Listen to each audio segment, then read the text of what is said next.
मेरे भाइयों, यसाया बाब 53 आयत 2 में एक खूबसूरत कलाम है जो सलीब पर यीशु के बारे में बात करता है, जिस तब्दीली से वो गुजरा था।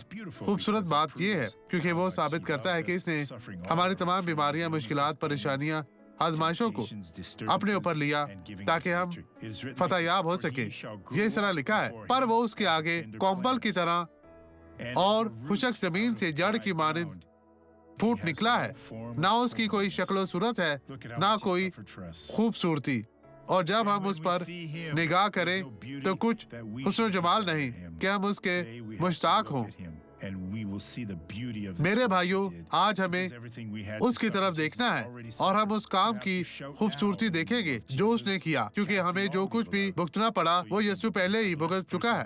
आपको ये सुनना है। अब ये गवाही देखें। आपको क्या हुआ था? ये फेमर पर पहना हुआ है। आपको चलने में मुश्किल थी? बहुत मुश्किल। ठीक है। हमेशा छड़ी से चलना पड़ता? घर में छड़ी या बैसाखी से। कितना अरसा हो गया है? 1.5 साल हो गया अब तो। इस बैसाखी को अपने कंधे पर रखें, वहाँ जाएं, हाल की तरफ, वहाँ चलते जाएं, चलते जाएं। अब आप आजाद हैं। आप वहाँ सैर करने के लिए जा सकते हैं। वहाँ जाएं। देखे भाइयों, ये भाई चल सकता है। ये कितना खूबसूरत है। इसे अपने कंधे पर रहने दे। चले चले, चलते जाएं, चलते जाएं। यीशु आपके साथ है। वापिस आए भाई, वापिस आए, वापिस आए, तेज चलते हुए वापिस आए। सबको दिखाएं।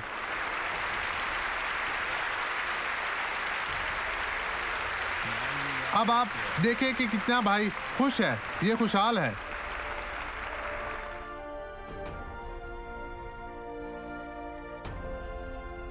ये बहुत ही अच्छा है। अब आप भागे भाई, भागे भागे। आप दौड़ सकते हैं। देखे भाइयों, खुदा तेरा शुक्र हो।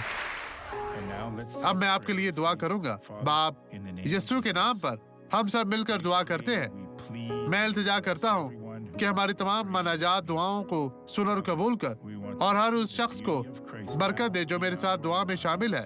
बाप, मसीह में इन तमाम लोगों को बरकत दे। इन पर रहम और फजल कर, और हर तरह की बदी, कमजोरी इनकी जिंदगी से चली जाए यीशु के नाम में। और आप कहें आमीन। तेरा शुक्र हो।